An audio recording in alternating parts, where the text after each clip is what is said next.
लक्ष्मण सुत श्री वल्लभराय स्मरण करता दुष्कृत जाय कलिजन तरवा नहीं अवर उपाय यज्ञ पुरुष हरिना श्रुति गुण गाय श्री विठ्ठल सुखकारी नामे निष्पाप थाय नर नारी दुर्गति सकल निवारी प्रगट्या श्री ब्रजपति रास विहारी अंगुष्ठ चोषकं गूढ़रस पोषकं स्वल्प संतोषकं कृष्णचंद्रं गोपिका जन मनोन्मोद संपादनं तदभिलषिता कृतौ विगततंद्रं वंदे नंद ब्रजस्त्रीणां पादरेणुमभीक्ष्णशः यासां हरिकथोद्गीतं पुनाति भुवन।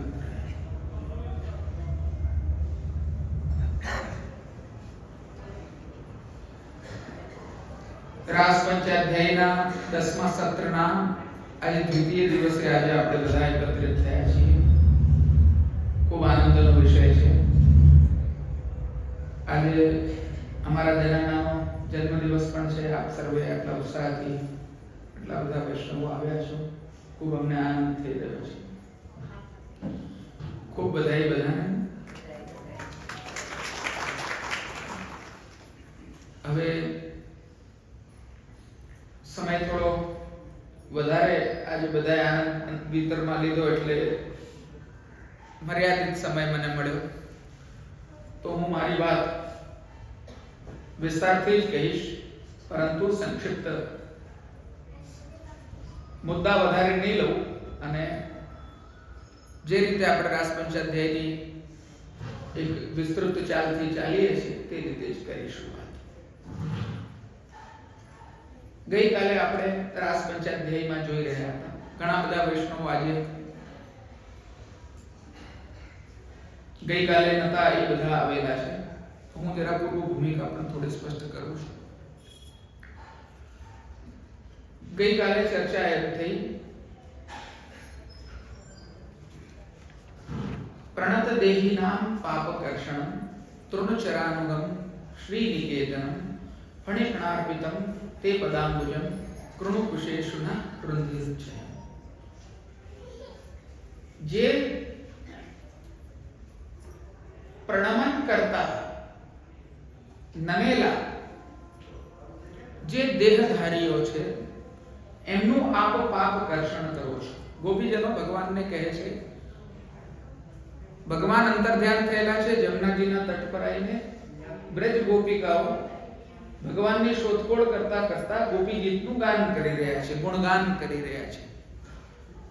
એ અવસ્થામાં એ કહી રહ્યા છે કે હે ભગવાન, સાત્વિક રાજસી ગોપીજનોના આ વચન છે કે જે કોઈ પણ આપના ચરણારવિંદમાં આવીને નમેલા છે એવા દેહીઓનું આપ પાપ કર્ષણ કરો છો. કહેવાનો તાત્પર્ય એવો છે કે દેહ તો ધારણ કરીને કેટલાય લોકો આવેલા હોય છે. દેહધારી તો બધા જ છે. કીડો પણ છે, કાગડો પણ છે, કૂતરો પણ છે. આપણા મનુષ્ય જન્મની આ કિંમત આપણે સમજવી જોઈએ. આ દેહ ધારણ કરેલો છે તેમાં પણ આપણને વૈષ્ણવતા પ્રાપ્ત થઈ છે. વૈષ્ણવતામાં પણ આપણને યોગ્ય ગુરુ દ્વારા, આ મહાપ્રભુજી દ્વારા આ માર્ગમાં, પુષ્ટિ માર્ગમાં પ્રવેશ મળ્યો છે. બ્રહ્મ સંબંધ આપણે ગ્રહણ કરેલું છે અને આપણે આ માર્ગનું અનુસરણ કરી રહ્યા છે. જે ભક્તિ માર્ગના ગુરુઓ આ ગોપીજન છે, ગોપિકા ગુરુઓ. એટલે એ લોકો આ સિદ્ધાંત આપણને આપી રહ્યા છે કે પ્રણત દેહિનામ પાપકર્ષણ. જે પ્રણમન કરે છે તેનું પાપ કર્ષણ કરનાર શું? આપના ચરણારવિંદ. આપના ચરણારવિંદ કેવા છે? તો પહેલા તો એક લક્ષણ બતાડ્યું કે પાપ કર્ષણ કરવા વાળા, પાપ દૂર કરવા વાળા, પાપને ખેંચી લેનારા. અને બીજું લક્ષણ કીધું તૃણચરાનું,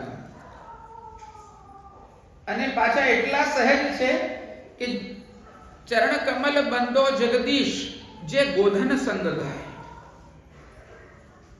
પશુઓની પાછળ ઘાસ ચરનારા પશુ તૃણચરાનું એમના અનુગામી, એમની પાછળ ફરનારા છે શ્રી નિકેતનમ. અને એ જ પાછા ચરણારવિંદ જે છે તે જે લક્ષ્મીજીનું પાછું નિવાસ સ્થાન છે, પાદ સેવન ભક્તિનું કેન્દ્ર છે. ગઈકાલે મેં ચરણ સેવાનો મુદ્દો બહુ સ્પષ્ટ કર્યો. આપ લોકો જેમને કાલનું આ સત્ર અહીંયા એટેન્ડ ના કર્યું હોય એ લોકો YouTube પર અવશ્ય આ ગઈકાલનું સત્ર જુએ. ચરણ સેવાનો જે મુદ્દો છે તે મેં એમાં સ્પષ્ટ કર્યો છે. શ્રી નિકેતનમ અને ફણિફણાર્પિતમ તે પદાંબુજમ, એ રીતે વાત કરી છે. જે કાલીય નાગ ઉપર જે ચરણારવિંદનું આપે સ્થાપન કર્યું છે, જે ગાયોની પાછળ દોડે છે, જે લક્ષ્મીજીનું નિવાસ સ્થાન છે, તેવું પાપ કર્ષણ કરનાર, સમસ્ત પ્રણમન કરનાર જે દેહીઓ છે તેમના પાપોનું કર્ષણ કરનાર એવા ચરણારવિંદ આપ અમારા વક્ષસ્થળ પર ધરો. કહેવાનું તાત્પર્ય કે અમારા હૃદયમાં આપ સ્થાપિત કરો. એટલી વાત ગઈકાલે કરી. હવે સાત્વિક રાજસી કુમારિકા ગોપીજન કરતા પણ ઉત્તમ હવે નિર્ગુણ ગોપીજન એમના વચન અત્યારે આવી રહ્યા છે. હવે સાંભળો, નિર્ગુણ ગોપીજનો શું કહી રહ્યા છે. આ બાબતની પોતાની ઈચ્છિત વસ્તુની પ્રાર્થના અલગ પ્રકારથી, બીજા પ્રકારથી કહી રહ્યા છે. પ્રકારાંતરેણ પ્રાર્થયતે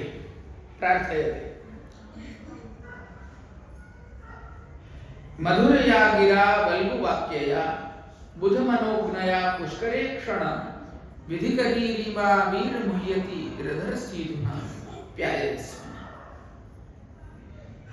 ગોપીજનો કહી રહ્યા છે, હે કમલ નેત્ર પુષ્કરે ક્ષણ, જેમના ઈક્ષણ એટલે કે આંખ, જોવાની જે ઇન્દ્રિય છે ભગવાનની કેવી છે, પુષ્કર એટલે કે કમળ કેવી છે.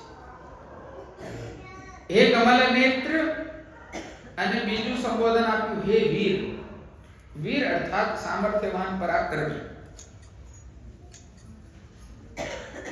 મનોહર વાક્યવાળી અને વિદ્વાનોને આનંદ આપનારી આપની મધુર વાણીથી આ આજ્ઞાંકિત અને મોહ પામતી અમ દાસીઓને અધરામૃતનું પાન કરાવીને જીવાડો. જે અધરામૃતનું પાન પૂર્વમાં ગોપીજનોએ શ્રવણ થકી કરેલું જ છે વેણુજી દ્વારા. એમાં આપણે વર્ણન જોયું હતું વેણુ ગીતમાં, બર્હાપીડમ નટવર વપુઃ કર્ણયો કર્ણિકારમ બિભ્રદ્વાસઃ કનક કપિશમ વૈજયંતીં ચ માલામ. એ સ્વરૂપનું વર્ણન જ્યારે આવ્યું હતું તે પહેલા વર્ણન આવ્યું હતું આનું વેણુનાદનું, અને એ વખતે પૂજન કર્યું હતું ભગવાન, અસ્પષ્ટ નાદ કર્યો હતો. આ બધી વસ્તુ આપણે સ્પષ્ટ રીતે સમજેલી છે પૂર્વમાં, છતાં હું સ્પષ્ટ કરું છું કે પૂજનનો અર્થ છે કે કલગાન થવું, એટલે કે જેની અંદર અસ્પષ્ટ નાદ છે, ખબર નથી પડતી કે શું કહી રહ્યા છે, એનો ઉદ્દેશ્ય શું છે, તાત્પર્ય શું છે. નાદનો અર્થ સ્પષ્ટ વાણી છે, રવનો પણ અર્થ એ પ્રકારે છે. આ બધી વસ્તુઓ આપણે જોયેલી છે. એટલે અહીંયા કહી રહ્યા છે કે મનોહર વાણીથી આજ્ઞાંકિત અને મોહ પામાડતી દાસીઓને આ અધરામૃતનું પાન કરાવો. અધર સીધુના પ્યાયસ્મન. આનો તાત્પર્યાર્થ મહાપ્રભુજી કઈ રીતે સ્પષ્ટ કરે છે તે આપણે સુબોધિનીજીમાં જોઈએ. હવે અહીંયા એક કારિકા છે મહાપ્રભુજીની. આ વસ્તુને સ્પષ્ટ કરતા પહેલા મહાપ્રભુજી એક કારિકાનું નિર્માણ કરીને કહી રહ્યા છે, હસ્તેન ચ સ્વરૂપેણ પદાચોપકૃતિર્મતા મુખેન ચોપકારો હિ કર્તવ્ય ઇતિ તા જગુ. ગોપીજનોએ ઉપરના 5-6 6 અને 7 શ્લોકમાં એમ કહ્યું, 5મા શ્લોકમાં કહ્યું કે શિરસી દેહિન શ્રી કરગ્રહમ, આપના શ્રી હસ્ત હમારા મસ્તક પર મૂકો. પહેલી વાત એવી કરી. પછી આગળના ગોપીજનોએ એવી વાત કરી કે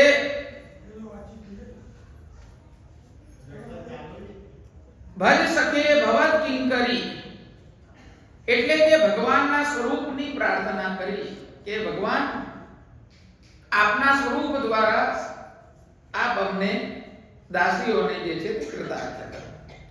એટલે ત્યાં સ્વરૂપની વાત આવી. પછી 7મા શ્લોકમાં પદાંબુજન તૃણકુચેશુન કૃંધિરચ્છેન, એટલે ચરણારવિંદને જે છે તે વક્ષ પર સ્થાપિત કરો, એવી ત્રીજી વાત થઈ. અને હવે 8મા શ્લોકમાં એમ કહી રહ્યા છે કે અધરામૃત જે છે તે મુખારવિંદની પ્રાર્થના વાણી કરી રહ્યા છે. તેથી ગોપીજનો એના દ્વારા એમ કહે છે કે ભગવાનના ફક્ત અધર રસની પ્રાર્થના કરતા તેમની વાણીની જે પ્રાર્થના કરવામાં આવી છે, એટલે હવે તમે વાણી દ્વારા અમારા વાતનો પ્રતિસાદ આપો. શ્રી હસ્તનું વર્ણન આવ્યું, સ્વરૂપનું વર્ણન આવ્યું, ચરણારવિંદનું વર્ણન આવ્યું. હવે ભગવાનની વાણી કેટલી ફલિત થાય છે તેના વિશે અહીંયા ચર્ચા કરી રહ્યા છે.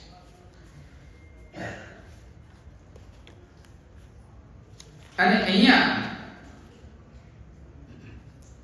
એ રીતે કહી રહ્યા છે કે મધુર વાણીથી સ્પષ્ટ કહે નહીં ત્યાં સુધી પહેલા વર્ણન કરવામાં આવેલું છે, તો પણ બધી વસ્તુઓમાં કોઈ પણ પ્રકારે રસ આવશે નહીં. અને એ પ્રમાણે રસ માર્ગની મર્યાદા છે. હવે રસ માર્ગની મર્યાદા કેવી છે કે જ્યાં સુધી આપણે કહીએ ને, સામાન્ય ભાષામાં, લૌકિકમાં નથી કહેતા કે કંઈ બી આપણે ચર્ચા થતી હોય, સામેવાળો આમ આમ કરતો હોય, મુંડી હલાવતો હોય, તો આપણે કઈ મોઢા મગ ભર્યા છે કે બોલતો ખરી કઈ.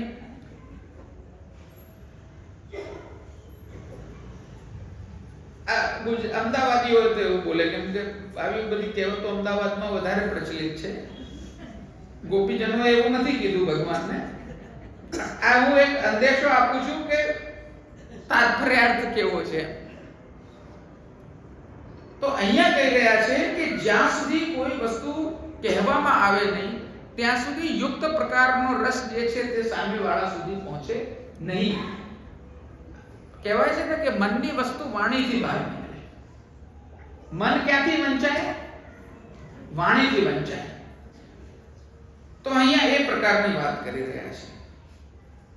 જો ભગવાન બોલ્યા વિના રમણ કરે તો રસ ઉત્પન્ન થતો નથી. એ રસમાર્ગની મર્યાદાનું સૂચન છે. હવે આ જ વસ્તુ રસશાસ્ત્ર સાથે જોડેલી છે. હે સ્વામી, આ મોહ પમાડતી ગોપીઓને આપ મધુર વાણીથી જીવાડો. અહીંયા જીવવા માટેનો ઉદ્દેશ્ય પણ ભગવાનની વાણી છે. એ વસ્તુ પણ સ્પષ્ટ થાય છે. આપણે લોકો ભગવદ વાણી એના માટે એટલા અભિપ્સિત છીએ ભક્તો કે આપણે શ્રવણમાં એમનું કીર્તન કરી રહ્યા છીએ, સાંભળી રહ્યા છીએ, ઉચ્ચારણ કરી રહ્યા છીએ. આ ભગવદ વાણી, ભગવાનના શબ્દો, ભગવાનના નામ, એનું આપણે આટલું મહત્વ છે તો ભગવાનની સ્વયંની વાણીનું કેટલું મહત્વ હોય? ભગવાનના સ્વયંના વચનોનું કેટલું મહત્વ હોય? એમના દ્વારા શ્રવિત થયેલી એ વેણુ વાદનની ધૂનનું કેટલું મહત્વ હોય? એમના અધરામૃતનું કેટલું મહત્વ હોય?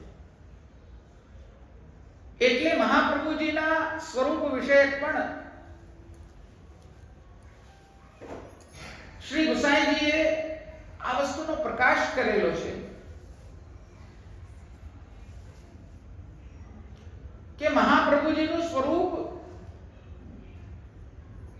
એ જ કૃષ્ણ વદન મુખારવિંદનું સ્વરૂપ છે. અને મહાપ્રભુજીની જે વાણી છે, મહાપ્રભુજીનું જે સ્વરૂપ છે, જે ભક્તો તેને યુક્ત પ્રકારથી, પવિત્ર પ્રકારથી હૃદયસ્થ કરે છે. તે લોકો મહાપ્રભુજીના સ્વરૂપ થકી, એમની વાણી થકી, એમના આ વચનામૃતો થકી કૃષ્ણાધરામૃતાસ્વાદ સિદ્ધિરત્ર ન સંશય. એક શ્રી કૃષ્ણના જ અધરામૃત, કૃષ્ણના જ મુખાગ્નિ સ્વરૂપ, કૃષ્ણના જ વચન કહેવા વાળા એવા ભગવાનના મુખ સ્વરૂપ મહાપ્રભુજી પ્રકટ થયા છે. એટલે ત્યાં ફલ બતાડ્યું છે કૃષ્ણાધરામૃતાસ્વાદ સિદ્ધિરત્ર ન સંશય. એટલે એ સિદ્ધિ જે છે આ સર્વોત્તમજીના પાઠ કરવાની, એ જ છે કે જે શ્રી કૃષ્ણના અધરામૃતનું દાન કરેલું છે, એ જ શ્રી મહાપ્રભુજીના સ્વરૂપનું ચિંતન છે. આ અધરામૃતને બહુ સ્પષ્ટ રીતે અને પવિત્ર રીતે સમજવાની આવશ્યકતા છે. ભગવદ વચન, ભગવાનના મુખમાંથી કહેલા વચન ભગવાનનું મુખ જ કહી શકે, અને ભગવાનના મુખનું પ્રાકટ્ય આ વૈશ્વાનરાગ્નિ સ્વરૂપ શ્રી મહાપ્રભુજી છે. એ ભક્ત પણ ઉત્કૃષ્ટ પ્રકારે બિરાજમાન છે, કેમ કે સ્વામીજીનું સ્વરૂપ છે, ભક્તિ સુંદરજી પોતે છે. અને બીજી બાજુ મહાપ્રભુજીનું જે સ્વરૂપ જે છે તે શ્રી પોતે શ્રી કૃષ્ણ બદન સ્વરૂપે શ્રી કૃષ્ણ પોતે છે. આમ ભર્તૃત્વની પરાકાષ્ઠા અને ભોગ્યત્વની પરાકાષ્ઠા એ જ ભરતા છે, એ જ ભોગ્ય છે. એ બંનેની શીર્ષ અવસ્થા જે છે તે આ ભગવાનનું મુખ સ્વરૂપ. એને એ પણ સૌંદર્ય નિજગતગતમ પ્રકટિતમ સ્ત્રી ગૂઢ ભાવાત્મકમ પુનરૂપમ ચ પુનસ્તદંતર્ગતમ પ્રાવિવિશ સ્વપ્રિય સંશ્લિષ્ટા ઉભયોર બભોર સમયઃ કૃષ્ણો હિ યત સાક્ષિકમ રૂપમ યત તૃતીયાત્મકમ પરમભિ ધ્યેયં સદા. આપણે એ મહાપ્રભુજીના સ્વરૂપનું ચિંતન કરીએ છીએ કે સ્ત્રી ભાવ તરીકે સ્વામીજીની અંદર બિરાજમાન જે ભક્તિ ભાવના છે, જે ભક્તિ છે, આરાધિકા સ્વયં છે, એનું શીર્ષક જે સ્વામીજી છે તે પોતે, એમના મુખમાંની અગ્નિ, જે ભાવ શ્રી કૃષ્ણ પ્રત્યેના એમના છે, અને શ્રી કૃષ્ણના સ્વામીજી પ્રત્યેના જે ભાવ છે એનું મુખાગ્નિ સ્વરૂપ જ્યારે એક્ય પ્રાપ્ત કરે છે, ત્યારે લીલામાં આ મહાપ્રભુજીના સ્વરૂપને આપણે તત્વતઃ ઓળખી શકીએ છીએ. એ કૃષ્ણ વદન અગ્નિ જે છે, તે વૈશ્વાનરાગ્નિ જે છે, તે મુખાગ્નિ જે છે, તે કૃષ્ણાનંદ દ્વિજરૂપ જે છે, તે આ મહાપ્રભુજીનું સ્વરૂપ છે. એટલે જ એ કૃષ્ણાધરામૃતાસ્વાદ સિદ્ધિરત્ર ન સંશય. એ અધરામૃતની વાત અહીંયા કરવામાં આવી રહી છે. આ સિદ્ધાંત છે વૈષ્ણવો. આ સિદ્ધાંતના પાત્રમાં જ રસ રહે છે. કોઈ બી વિકૃત વાતો રસ નથી બનતી. વૈષ્ણવોએ આ વસ્તુ હૃદયસ્થ કરવી જોઈએ, જેથી કરીને આપણા પૂર્વાચાર્યો આપણને કઈ પ્રકારે આપણા ભાગવત આદિ શાસ્ત્રોમાં બતાડેલી વસ્તુ, સાર, તત્વ, નિષ્કર્ષ, સિદ્ધાંત એને યોગ્ય પ્રકારથી પ્રતિપાદિત કરે છે. એ વસ્તુને આપણે સમજવાની હોય છે. અને ત્યારે જ આપણે જો એ સૈદ્ધાંતિક રીતે યોગ્ય પ્રકારથી આ સ્વરૂપને સમજીએ છીએ, ત્યારે જ આપણે રસાત્મક પ્રકારથી એ સ્વરૂપનું અવગાહન કરી શકીએ છીએ. ત્યારે જ એનું ચિંતન આપણે યોગ્ય પ્રકારથી કરી શકીએ છીએ. આ અમારું નિશ્ચિત રૂપે માનવું છે. આપ વૈષ્ણવો આ રાસપંચાધ્યાયને આગળ શ્રવણ કરો, જેથી કરીને આપને યોગ્ય પ્રકારનો જે ભગવદ રસ જે છે તે આપના હૃદયમાં ઉતરે. આગળ કહી રહ્યા છે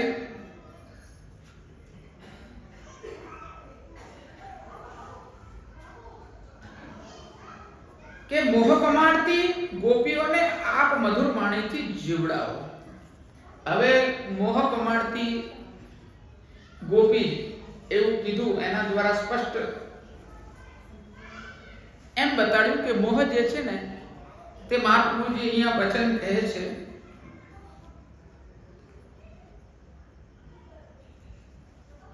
કે મોહ જે છે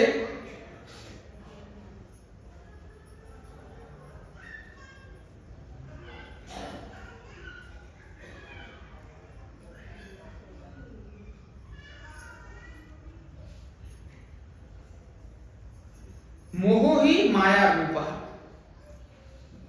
મોહ જે છે તે માયા રૂપ હોય છે. અને એ પૂર્વમાં કીધું કે આ મરણની પાછી પૂર્વની અવસ્થા છે. મોહમાં જે ફસ્યો તે ગયો એવું કહેવાય છે ઘણીવાર. તમે સાંભળ્યું જ હશે આવું. તો જે જવાની તૈયારીમાં છે એને બચાવો. બચાય કેવી રીતે? તો કે મોહ દૂર કરો. કોઈ ખાડામાં પડતો હોય તો આપણે હાથ પકડવો પડે ને.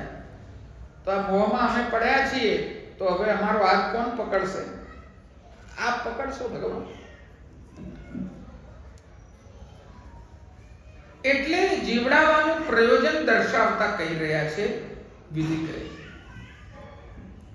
એટલે કે વિધિ કરીનો અર્થ એવો છે કે ભગવાનની આજ્ઞા પાળનારી એવી અમે આપની દાસીઓ કેવી કે જે આપની આજ્ઞાનું પાલન કરીએ છીએ. વિધિ કરીનો અર્થ એમ બી થાય કે અમે આપની સેવા કરવા વાળા છીએ. વિધિનો અર્થ સેવા પણ થઈ શકે છે. તો એવા લોકો કે જે આપના ચરણારવિંદના આશરે પડ્યા છે, આપની સેવા કરવા માટે સદા પ્રયત્નશીલ છે, અને એમને જીવડાવવા માટેની કેમ આવશ્યકતા છે? કેમ કે આપની આજ્ઞાનું પાલન કરવા માટે, આપની સેવા કરવા માટે, આજ્ઞાનું પાલન કરવા માટે એ લોકો આપના દાસત્વને પ્રાપ્ત થયેલા છે. એટલે અહીંયા કીધું કે અસામર્થ્ય, અશક્તિ આ ગોપીજનોની છે, ભગવાનની નથી. એટલે ભગવાનની અંદર પૂર્ણ સામર્થ્ય છે, પૂર્ણ શક્તિ છે આપનો ઉદ્ધાર કરવાની. એટલે કીધું વીર, આપ સામર્થ્યવાન છો, આપ પરાક્રમી છો, કે આપ અમારા જેવા લોકો ગમે તેટલા ખાડામાં ગયેલા હોઈએ, દોષથી યુક્ત હોઈએ, આપ એનું સામર્થ્યવાન, આપ એટલા ઉદ્ધાર કરવા માટે સામર્થ્યવાન છો, આપ વીર છો. યોગ્ય પ્રકારથી આપ એવા લોકોનો પણ ઉદ્ધાર કરવા માટે સક્ષમ છો. એ વસ્તુ અહીંયા કહેવામાં આવી છે. અને ઈમાનો અર્થ છે આ ગોપીઓ. જેવી રીતે એમ કહીએ ને, આમ ઈશારો કરીને, સાન કરીને કે આ બધા અમે, એમાં પ્રત્યક્ષપણો દેખાય છે આ શબ્દોમાં. આ કોઈના દ્વારા બનાયેલી કે કહેલી વાતો નથી. આ પ્રત્યક્ષ દેખાઈ રહ્યું છે એમ બતાડી રહ્યા છે. એનું આનું સુબોધનીજીમાં અર્થઘટન એ રીતે જ કરેલું છે કે એમ આંગળીવતી ગોપીજનો પોતાની જાતને દેખાડે છે. તે ઉપરથી એમ સૂચન થાય છે કે ફક્ત એક ક્ષણનો વિલંબ થતા જ આ ગોપીજનો મરી જશે, એટલે એમને જીવડાવો. જીવડાવવાની વાત કરી છે. એટલે કે જો તમે જીવડાવશો નહીં તો આ બધા અહીંયા જન્મડા પ્રાણ છોડી દેશે. આ અવસ્થા જે છે તે અવસ્થાના કારણે જ કદાચ તો નિસ્પષ્ટપણે આપણને આ વસ્તુ યોગ્ય પ્રકારથી હૃદયમાં બેસે છે કે આ જ વચનોના કારણે આ નિર્ગુણ ગોપીજનોના વચન છે તેવું સમજવું જોઈએ. મહાપ્રભુજી આ નિર્ગુણ ગોપીજનોના વચન કીધા છે કે જ્યાં કંઈ હવે રહ્યું જ નથી. એ પ્રકારના આ ગોપીજનો ના વચન છે કે હવે એમનો પ્રાણ છૂટી જશે. આ નિર્ગુણ ગોપીજનો છે. આગળ કહી રહ્યા છે કે અરે મારી ફક્ત વાણીથી તમારા મોહનો નાશ કેવી રીતે થશે? આ પ્રમાણે જો ભગવાન કહે સામે, ચલો માની લીધું કે વાણીથી એમને જીવડાવવાનો પ્રયત્ન કરીએ, પણ તમારા મોહનો નાશ કેવી રીતે થશે? એવો પ્રશ્ન આવીને ઉભો રહે તો શું? તો જો ભગવાન આ પ્રકારની શંકા કરે તો તેનો ઉત્તર આપતા ગોપીજનો કહે છે કે મધુરયા, મોહ એ ખરેખર માયા રૂપ છે અને તે ફક્ત સચ્ચિદાનંદ સ્વરૂપથી જ નાશ પામે છે. તેમાં આપની વાણી જે છે તે આનંદ રૂપ છે. એ દર્શાવવા માટે ગોપીજન કહે છે મધુરયા. મધુ એટલે કે પ્રીતિ રૂપ અસાધારણ રસ. હવે અહીંયા મધુનો અર્થ કેવો કર્યો છે? મધુવાતા અર્તાયતે મધુક્ષતંતિ સિંધવા. અલગ અનુસંધાન છે, પણ અહીંયા મધુનો અર્થ એમ કર્યો છે કે પ્રીતિ રૂપ અસાધારણ રસ. એક બાજુ મોહ છે જે માયા રૂપ છે, અને એક બાજુ મધુ એટલે કે ભગવાનની અંદર રહેલું માધુર્ય રસ. મધુરાધિપતે રખિલમ મધુરમ. મધુરમ દ્વારા એ રસત્વનું સૂચન થાય છે. આપણે જોઈએ લૌકિકમાં રસ એટલે કે આપણે કોઈ વિશિષ્ટ વસ્તુને રસ માનીએ છીએ. સામાન્ય રીતે કોઈ ફળનો રસ આપણે હોય તો આપણે કે રસ પીવો છે, તો એના દ્વારા એનું મિષ્ટપણું, મધુરપણું સૂચિત થાય છે એ રસ શબ્દ દ્વારા. જેવી રીતે લૌકિકનો દાખલો આપું છું, એ અહીંયા લાગુ અલગ રીતે પડે છે, સ્પષ્ટપણે એ વસ્તુ નથી, પણ હું આ એક તમને સમજવા માટે એક દાખલો આપું છું. એ જ રીતે આ ભગવાનનું સ્વરૂપ પણ એવું છે કે એ મધુર છે. મધુરાધિપતે રખિલમ મધુરમ. આ મિશ્રીનો ગાંગડો હોય તેવું સ્વરૂપ છે. બહારથી બી મધુર છે, અંદરથી બી મધુર છે, એનો નાનો અંશ પણ મધુર છે, એ મોટો કટકો પણ મધુર છે, એ દ્રવિત થઈ જાય તોય મધુર છે, એ ઘનીભૂત રહે તો પણ મધુર છે. એની અંદર કોઈ પણ પ્રકારની નિમ્નતા આવતી નથી. ભગવાનનું સ્વરૂપ પણ એવું જ છે. તે પરમાનંદ રૂપ છે. પરમ રસ પાયો બ્રજ કી નારી. આ રસ જે છે તે નિકૃષ્ટ કે ગણિત રસ નથી. જેવી રીતે વિષય આનંદ છે, મનુષ્યને જે આનંદ મળે છે, જેને એ આનંદ સમજે છે, લૌકિક વસ્તુઓ ભોગવતા એ જે વસ્તુને પોતાનું સર્વસ્વ સમજી લે છે, સારી વસ્તુ સમજી લે છે, તે વિષય રસ પણ રસ નથી. એનાથી ઉત્તમ બ્રહ્માનંદ છે, એટલે કે મુક્તિ છે. સાયુજ્ય, સામીપ્ય, સાલોક્ય, સારૂપ્ય, ચાર પ્રકારની ચતુર્ધા મુક્તિ બતાડવામાં આવી છે. તેનો અર્થ છે કે આ વિષય રસમાંથી, વિષય રૂપ ફંદ રૂપ સંસારમાંથી, મોહમાંથી બહાર કાઢીને મુક્તિ તરફ લઈ જવું, અને એને અક્ષર સ્વરૂપ એટલે કે ભગવાનનું આધ્યાત્મિક સ્વરૂપ જે ચરણ રૂપ માનવામાં આવ્યું છે, તેમાં એકાત્મતા પ્રાપ્ત થવી. હવે ભક્તો તો એ એકતાને બી માનતા નથી. અમને તો એનાથી બી ઉત્કૃષ્ટ ગતિ જોઈએ છીએ. આધ્યાત્મિકથી પણ ઉત્કૃષ્ટ આદિદૈવિક ગતિ છે. એટલે કીધું પાઉં પ્રેમ રસ પ્રાણ જીવન દીન થઈ ગયા જોડે. મુક્તિ માર્ગીને આપજો જ્ઞાન. જ્ઞાન અને કર્મની ગતિ શું કીધી? જ્ઞાન કર્માદિકની ગતિ જે ઉચ્ચતમ ગતિ વિચારેલી છે તે આ મુક્તિ છે, અક્ષર છે, એની સાથેનું સાયુજ્ય છે. પણ ભક્તિ માર્ગીઓ તો કહે છે મુક્તિ મને ના આવે, અમને મુક્તિ જોઈતી નથી, અમને તો ભક્તિ જોઈએ છે. સવાર પડે ઉઠીએ એટલે ભગવાનનું ચિંતન થાય, ભગવાનની ચિંતા કરતા કરતા ઉઠવું. પ્રણાલિકાઓમાં અમારે ત્યાં એવું લખેલું છે, प्रभु की चिंता करते भय सवेरे जागनो. केवी रीते प्रभु की चिंता करते भय अपने कंठी उपवीत आदि संभारने, गुरुदेव को नाम स्मरण करनो. આ બધી જે પ્રણાલિકામાં રહેલી વસ્તુઓ છે, આ બધા તત્વો છે, એ કોકવાર હું પ્રકાશિત કરીશ કે પ્રણાલિકા શેને કહેવાય. અને આજ ગોપીનાથ દાદાના 250મા વર્ષ નિમિત્તે જ હું અહીંયાની પ્રણાલિકા બહાર પાડું. કાયદેસરની પ્રણાલિકા, સેવા કઈ રીતે કરવી વૈષ્ણવોએ, નિત્યનો ક્રમ કેવો હોય છે, ઉત્સવનો ક્રમ કેવો હોય છે, શૃંગાર શું, કીર્તન શું, ભોગ શું, સાજ શું,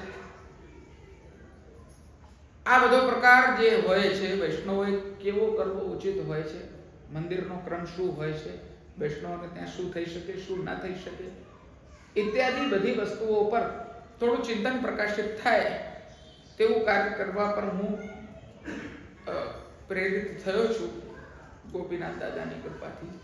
અને જો ભગવદ ઈચ્છા હશે તો હું એ કાર્ય અવશ્ય કરીશ. આ વાત નીકળી એટલે થઈ ગઈ, બાકી આ વાત અત્યારે પ્રકાશિત મારે કરવાની ના હતી. આ મારી સ્વભાવની કમી છે થોડી.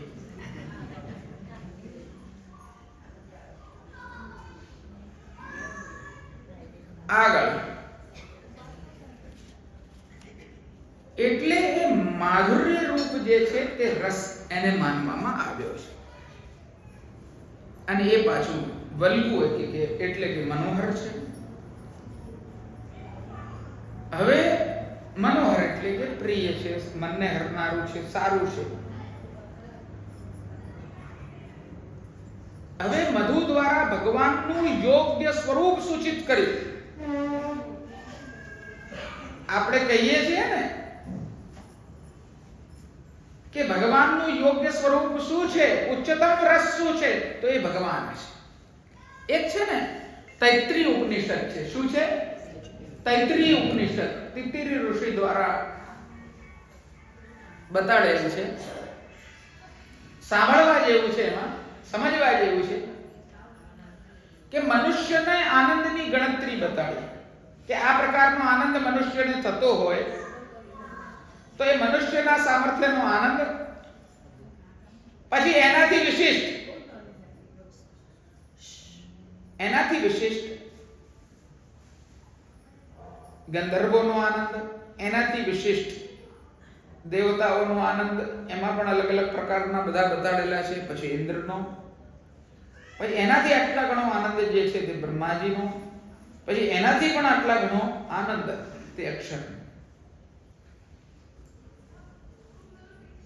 અક્ષર એટલે કે ભગવાનનું આધ્યાત્મિક સ્વરૂપ, જેને આપણે ગોલોક ધામ કહીએ છીએ, જેને આપણે નિત્ય લીલાનું સ્થાન કહીએ છીએ, જે ભગવાનનું આધ્યાત્મિક સ્વરૂપ છે, કુટસ્થ કહીએ છીએ, બૃહદ કહીએ છીએ. એના માટે અલગ અલગ પ્રકાર વ્યાપક રૂપ અદ્વૈત બ્રહ્મ જે તેજોમય કહેવાય, આરજ પંથ અધિકારી મુનિજન તે માહે લય થાય. જ્ઞાનીઓની એ ગતિ છે. સમજાય ને બધા? તો એ અક્ષર છે. અને એ અક્ષરનો આનંદ જે છે તેની પણ ગણના એમાં તૈત્રીય ઉપનિષદમાં બતાવેલી છે. એટલે મહાપ્રભુજી કહે છે, હવે તમને હું સ્પષ્ટ કરું છું. પ્રાકૃતા સકલા દેવા ગણિતાનંદકમ બૃહદ પૂર્ણાનંદો હરિસ્તસ્માત કૃષ્ણ એવ ગતિર. સમજાઈ વાત? દેવતાઓ તો પ્રકૃતિને આધીન છે, ભગવાનની માયાને આધીન છે. પ્રાકૃતા સકલા દેવા અને ગણિતાનંદકમ બૃહદ. અને આ બૃહદ એટલે કે મુક્તિનું જે પરમ ફલ જે છે, ભગવાનના ગોલોક ધામનું સ્વરૂપ, આધ્યાત્મિક સ્વરૂપ ભગવાનનું જે છે, અક્ષર બ્રહ્મ યોગમાં બધું સ્પષ્ટ ગીતાજીમાં બતાડેલું છે કઈ વસ્તુ શું છે. એ અક્ષર જે છે એનો આનંદ પણ ગણિત છે. અને આ હરિતો જે છે તે પૂર્ણાનંદો, પૂર્ણ છે. એના આનંદની, એના માધુર્યની કોઈ કમી નથી. પૂર્ણમિદં પૂર્ણાત પૂર્ણમુદચ્યતે પૂર્ણસ્ય પૂર્ણમાદાય પૂર્ણમેવાવશિષ્યતે. પૂર્ણમાંથી પૂર્ણ જો લઈ લેવામાં આવે તો લીધેલું પણ પૂર્ણ છે, બચેલું પણ જે છે તે એ પણ પૂર્ણ છે. એમાં કોઈ પણ પ્રકારનો ભેદ રહેતો નથી. મિશ્રીનો ગાંગડો હોય, એમાંથી નાનો અંશ હોય, મોટો અંશ હોય, આખું લો, અડધું લો, એની અંદર મિષ્ટતા જે રહેલી છે તે મિષ્ટતા છે અને છે. એ રીતે જ આ મધુરાધિપતિ જે છે તે સંપૂર્ણપણે આનંદાત્મક છે. અધરમ મધુરમ, વદનમ મધુરમ, નયનમ મધુરમ, હસિતમ મધુરમ, હૃદયમ મધુરમ, ગમનમ મધુરમ, મધુરાધિપતિ રખિલમ. આ સંપૂર્ણ લીલા સૃષ્ટિ મધુર છે. લીલા મધુર છે. ગોપી મધુરા, લીલા મધુરા, ગાવો મધુરા, યષ્ટિર મધુરા, સૃષ્ટિ જે બી છે તે બધું જ મધુર છે. અને અહીંયા એ જ માધુર્યની પરાકાષ્ઠા રૂપ અખિલ મધુર પૂર્ણમિદમ સર્વે અંગો અંગ રસ ભર્યા લોચન ચાર ચલણ વલણી બોધવ્યા હૃદય ભાવ અનેક પ્રકાર. આ બધું જ મધુર છે. એવા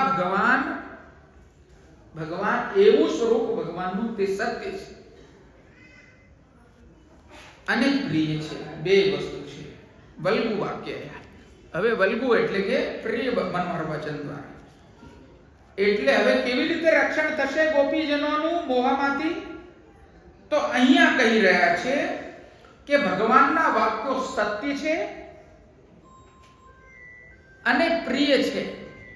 તો ભગવાનના વાક્યોનું સત્યપણું અને પ્રિયપણાનું સૌથી પહેલા પ્રતિપાદન કરી ગોપીજનો વલ્ગુ વાક્યયા અને મધુરયા ગીરા દ્વારા. સમજાય છે બધા વૈષ્ણવ? હવે સિદ્ધાંત આવે છે પાછો. આ પ્રકારે ભગવાનના સદ્રૂપનું વર્ણન કરવામાં આવ્યું.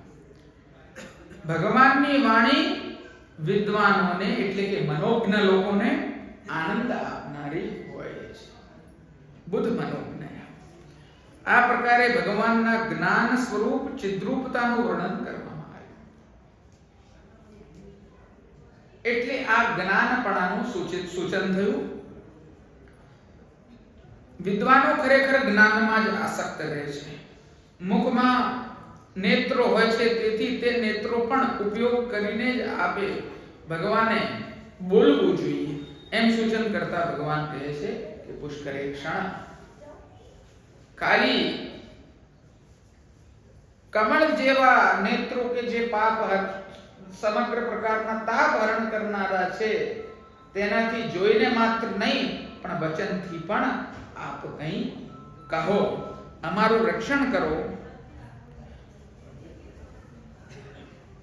વળી સેનાથી રક્ષણ કરો તો કે અધરથી અધરામૃત વડે આપ અમને જીવાડો.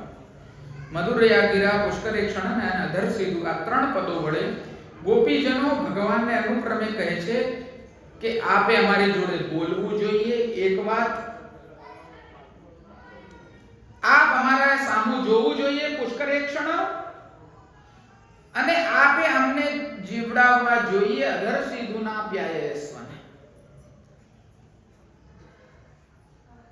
એ પુરુષો મૂર્છા પામેલ હોય છે તેમની મૂર્છા દૂર કરવાને માટે મહામંત્રોનો પાઠ કરવામાં આવે છે.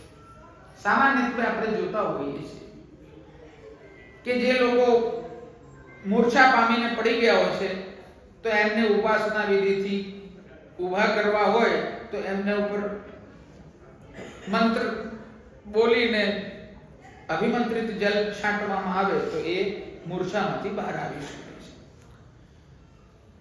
અને કમલ વગેરે શીતલ દ્રવ્યો તેમના શરીર ઉપર મૂકવામાં આવે છે.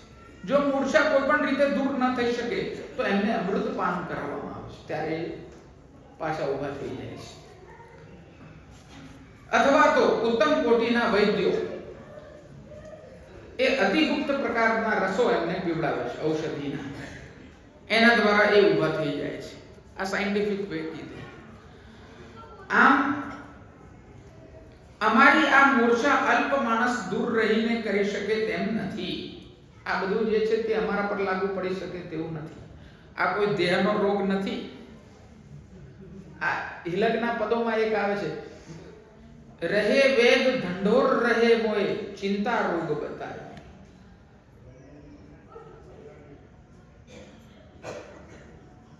હું ગાણપણ કરવા લાગી, બધે આમ તેમ ફરવા લાગી, વનવનમાં શોધવા લાગી એ વેણુની ધૂન ક્યાં વાગી રહી છે, આ છે તે છે, અલગ અલગ પ્રકારનું વર્ણન.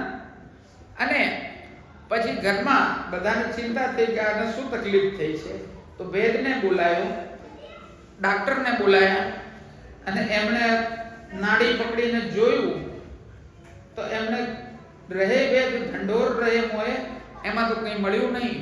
પછી કીધું આ ડિપ્રેશન લાગે છે. ચિંતા રોગ બતાવે. કઈ ના મળે તો કે ડિપ્રેશન છે. આજે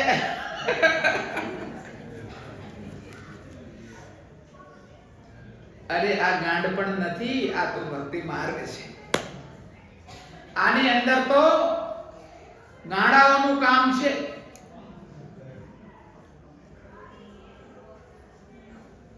લૌકિક ઈલાજ જ્યાં પૂરો થઈ જાય છે ત્યાંથી અલૌકિક સાધનાનો માર્ગ ચાલુ થાય છે.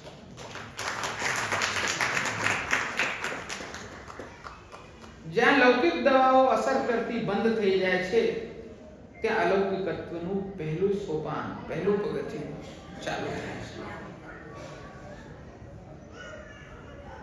તો આવા પ્રકારના ઈલાજોથી અમારી મૂર્છા દૂર થઈ શકે તેમ નથી. વૈદ્યોનું કામ નથી. આમાં તમે આધ્યાત્મિક મંત્રો બોલીને કમળ બમળ અમારા ઉપર નાખો તો એ કામ નથી. તમે અમને અમૃતનું પાન કરાવી દો, જે દેવતાઓને કરાયું છે એ અમૃતથી પણ અમારો નિવેડો આવવાનો નથી. એટલે આપ જે છે તે આપની વાણી દ્વારા, આપના પુષ્કરેક્ષણ, આપના દૃષ્ટિ દ્વારા અને આપના અઘનામૃત દ્વારા, આપના સ્વરૂપાવગાહન દ્વારા, મધુરાધિપતિ રખિલમ મધુરમ એ સ્વરૂપના દર્શન દ્વારા અમારો આ રોગ આપ દૂર કરો. એ પ્રકારની વાત અહીંયા કરવામાં આવી છે, ને જેવડાવવા માટે. જીવીશું તો સેવા કરીશું ને. ઘણી ડોશીઓને અમે જોતા હોઈએ, પૂછીએ કેવું છે બા, હવે તો કે ભગવાન બોલાય લે એટલી વાર છે. અરે ભગવાનને બોલાવવાની ક્યાં વાત કરો છો તમને? હવે જો આ મનુષ્યની એક સામાન્ય હું કોટી જોઉં છું, આપણી અંદર જીજીવિષા કેવી છે? લૌકિક માટેની જીજીવિષા, જીવવાની ઈચ્છા. सूरदासजीના પદોમાં છે બાલપનો તો ખેલન મેં હોય. નાનપણમાં રમવામાં જીવ હોય. એક રમકડું જાય પછી બીજું જાય પછી ત્રીજું, આમ થયું તેમ થયું, મોટો થઈ ગયો નાનો થઈ ગયો, એવો વિચાર થાય. બાળપણું તો ગયું, તરુણ ગયો સંગ નારી, અને પછી રમત બદલાઈ જાય.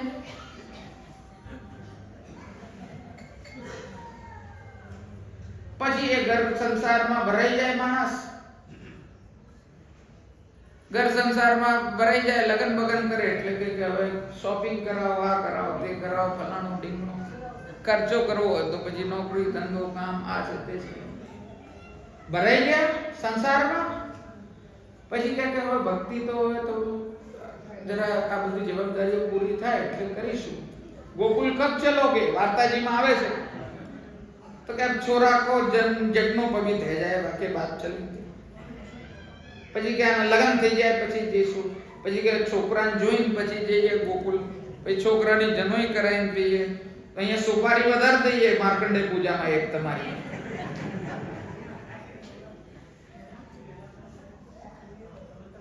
ક્યારે ભક્તિ કરશો? એની કોઈ ઉંમર હોય છે, એની કોઈ સીમા હોય છે, એની કોઈ મર્યાદા હોય છે?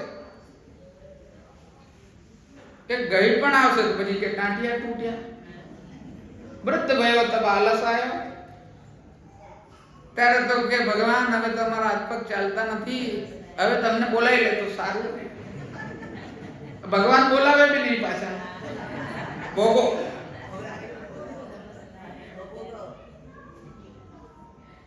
એટલે ભક્તિ માર્ગીય જીવોની અંદર હંમેશા જીજીવિષા હોવી જોઈએ, પણ ભગવાન માટે.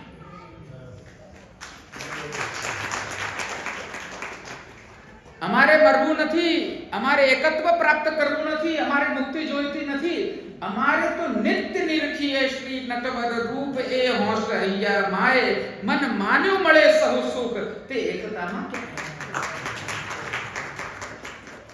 એ પ્રેમ રસમાં, એ ભક્તિ રસમાં અમે તલ્લીન છીએ, તરબોળ છીએ કે જેની અંદર અમે તો સવારે ઉઠતાની સાથે ઠાકોરજીનું ચિંતા કે ઠાકોરજી જાગી તો નથી ગયા. દોડીને જવું શંખનાદ કરવા, ઠાકોરજીના તાલા મંગલ કરવા, ઠાકોરજીને જગાડવા, ત્યાંથી લઈને ઠાકોરજી પોળે ત્યાં સુધીની પૂરી ચર્યાનું ચિંતન, અને સૂતી વખતે પાછી એ જ ચિંતા કે સવારે ઠાકોરજીને આપણી ચર્યા છે. આપણે લોકો સેવા કરીએ છીએ, પણ સેવામાં જે છે તે આપણો ઉદ્દેશ્ય કેવો રાખીએ છીએ આપણને પોતાને ખબર નથી પડતી. આપણે તો પતાઈએ છીએ કામ. શું કરીએ છીએ? સેવા પતાઈ દીધી હો આજની. અરે કોઈ સેવા પતાવવાની વસ્તુ છે? લૌકિક પતાવવાનું હોય અને સેવા કરવાની. આજ જીવિકા છે, આજ જીવવા માટેનું એકમાત્ર લક્ષ્ય છે. આના માટે જીવવું છે. ભદ્રમ કર્ણે વિષ્ણુયામ દેવાઃ ભદ્રમ પશ્યેમાક્ષભર્ય જત્રાઃ સ્થિરૈ અંગૈઃ તુષ્ટુત્વાગસ્તનુભિઃ વ્યશેમ દેવહિતમ યદાયુ. અમારી જે આયુ જે છે સંપૂર્ણ એ દેવના હિત માટે, એ ભગવાનની સેવા માટે અમારે કાઢવાની છે. તુષ્ટતયા સારી રીતે, અને કેવી રીતે? સ્થિરતાથી, સારા સ્વાસ્થ્યથી. આપણે આપણા શરીરને કેમ આટલું પુષ્ટ રાખીએ છીએ, કેમ ખાઈએ છીએ, પીએ છીએ, ચાલીએ છીએ, ફરીએ છીએ? કે ઠાકોરજી માટે, મારા માટે નહીં. અમે સવારે ઉઠીએ છીએ, ઠાકોરજી માટે રાંધીએ છીએ, ઠાકોરજી માટે ખાઈએ છીએ, ઠાકોરજી માટે એમનું ઉચ્ચિષ્ટ, એમનું પ્રસાદી. આ પ્રકારની સમર્પણ ભાવના રાખીને જીવવું જોઈએ. તેના માટે અહીંયા કીધું છે કે ભગવાન અમને જીવડાવો, અમે તમારી સેવા કરવા માંગીએ છીએ. અમે તમારી સેવા કરવા માંગીએ છીએ. અમારે મરવું નથી, અમે મરી જઈશું. એ અમારા માટે કોઈ સારી પરિસ્થિતિ નથી. હવે આવતો જન્મ ક્યાં મળશે ને કેવો મળશે ને આ મળશે નહીં મળે એનું તો આપણને ચિંતા. જો આ વસ્તુ આપણા જીવનમાં હોય વૈષ્ણવો, કે આપણે આ મનુષ્ય જન્મ ધારણ કર્યો છે, વૈષ્ણવતા ધારણ કરી છે, તિલક કંઠી ધારણ કરી છે, મહાપ્રભુજીના સેવક થયા છીએ, આટલું બધું આપણને આ મનુષ્ય જન્મમાં પ્રાપ્ત થયું છે, એનો વિચાર, એની જીજીવિષા જો આપણા મનમાં હોય તો કોઈ દાડો આપણને ડિપ્રેશન જેવા રોગ લાગે નહીં. આજકાલની જે સૌથી મોટી યુવા લોકોની અંદર આ સમસ્યાઓ ઊભી થયેલી અમે જોઈએ છીએ. 10 12 15 20 વર્ષના છોકરાઓ હોય કે આને ડિપ્રેશન છે. એમને વિમુખ કરવાનું આ કાર્ય આપણે કરી રહ્યા છીએ. કારણ કે આપણે આપણા ધર્મને, આપણી આધ્યાત્મિકતાને, આપણી આધિદૈવિકતાને મહત્વ નથી આપતા. આપણે આ જે રીતે કો-કરિક્યુલર એક્ટિવિટીઝ સાઈડમાં ચાલતી હોય ને એવી રીતે ધર્મ પાડીએ છીએ આપણે, જે કદાપી ઉચિત નથી. માણસ કમાઈ લેશે, લાખો કમાશે, તો એને ચિંતા તો થવાની જ છે, તો એને એનો મોહ થવાનો છે. એ મોહમાંથી તમે કાઢશો ક્યારે? એને બાળપણથી આ વાતાવરણની આદત પાડશો ત્યારે એ નિર્લિપ્ત થઈને પોતાની આયુને જે છે સ્વસ્થપણે, સારી રીતે, તુષ્ટતયા દેવહિત માટે, સ્વાર્થ માટે નહીં પણ પરમાર્થ માટે પોતાની આયુને એ કાઢશે. એના જીવનને ફલીભૂત કરશે. 5 કમાશે તોય ફલીભૂત કરશે, 500 કમાશે તોય ફલીભૂત કરશે, અને 5 કરોડ કમાશે તોય એ પોતાની આયુને ફલીભૂત કરશે. આપણે આપણા જીવનમાં હંમેશા આ વસ્તુનો વિચાર કરવો જોઈએ કે પરમ રસ શું છે, પરમ આનંદ શું છે? શું વિષયાનંદ છે? શું બ્રહ્માનંદ છે? તો અહીંયા રાસલીલાની શરૂઆત જ ત્યાંથી થઈ રહી છે કે બ્રહ્માનંદાત સમુદ્ર જે ભજનાનંદ યોજને, ભક્તિ રૂપ આનંદમાં જે છે તે એમને ખેંચીને મૂકવાના છે, એમને સ્થાપિત કરવાના છે. એ કાર્ય માટે જ આ સંપૂર્ણ રાસલીલા થઈ છે. અને રાસલીલૈક તાત્પર્ય એવા મહાપ્રભુજી, કૃપયૈક કથા પ્રદહ એવા મહાપ્રભુજી આપણને એ જ સૂચિત કરે છે કે આપણે પુષ્ટિ માર્ગીય વૈષ્ણવોએ, જે વૈષ્ણવો પોતાના જીવનને, પોતાની આયુને ભગવાનના ચરણારવિંદમાં સમર્પિત કરીને ગુરુના ઉપદેશ દ્વારા, મહાપ્રભુજીના ઉપદેશ દ્વારા સેવા કરી રહ્યા છે, સેવા સ્મરણ સત્સંગ કરી રહ્યા છે, તે લોકો માટે બીજો કોઈ વિષય છે જ નહીં. એમના માટે ચિંતનીય એકમાત્ર કેન્દ્ર બિંદુ છે તે ઠાકોરજી સ્વયં છે. એના માટે જ વ્યાવૃત્તિ છે, એમના માટે જ લૌકિકનો વિસ્તાર આપણે જે બધું કરીએ છીએ લૌકિક માટે નથી કરતા. પરિવારનો વિસ્તાર માણસ કેમ કરે છે, ગ્રસ્ત ધર્મને કેમ સ્વીકાર કરે છે? 2 હાથે સેવા કરું છું તે હવે 4 હાથે કરીશ. દરેક વસ્તુનું પ્રયોજન આપણે જે છે તે ઠાકોરજીને વિચારીને ચાલીએ છીએ.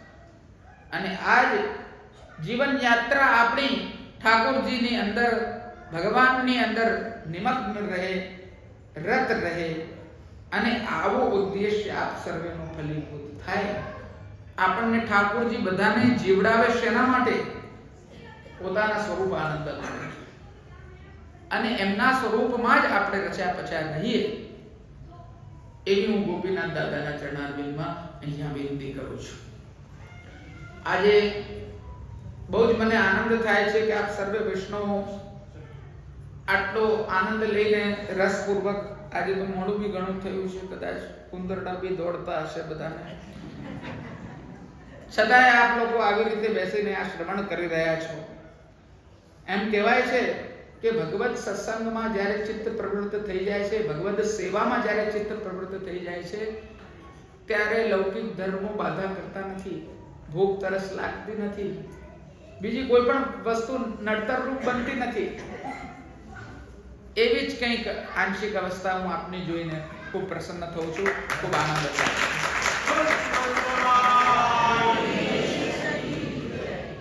બસ આપ સર્વે આનંદમાં રહો એટલું હું કહું છું. આજે બધા વૈષ્ણવો મહાપ્રસાદ ગ્રહણ કર્યા પછી બધા જાય. જન્મદિવસ નિમિત્તે આટલું સુંદર આયોજન થયેલું છે અને કાલે આપણે ફરીથી મળીશું. રાસ પંચાધ્યાયનો ક્રમ અને ધાણી અંકુટ, જે આપણે ત્યાં દૂધગરનો બાલમંડલીનો અંકુટ થતો હોય છે, તેનો ક્રમ કરીશું. અને બધા વૈષ્ણવો બસ આનંદ કરે. અને કાલે તો પાછો આ સત્રનો છેલ્લો દિવસ, ગઈકાલે પહેલો દિવસ, આજે વચ્ચેનો દિવસ, કાલે છેલ્લો દિવસ, પછી પૂરી વાર્તા. એવી રીતે પતાવવાનું નથી. આપણે પાછું સત્ર આવશે, પાછો આવો આનંદ લઈશું, એ રીતે ચાલતું રહેશે આ ક્રમ. હજી 51મું 251મું વર્ષ આપણે જે છે આનંદ ઉલ્લાસ પૂર્વક ઉજવવાનો છે. એટલું હું કહીને મારી વાણીને શ્રી મહાપ્રભુજીના, શ્રી ગુસાઈજીના, ગોપીનાથ દાદાના ચરણારવિંદમાં, શ્રી નટવર પ્રભુના ચરણારવિંદમાં સમર્પિત કરું છું. કૃષ્ણાર્પણમસ્તુ. શુભમ ભવતુ. બોલ શ્રી ગિરિરાજ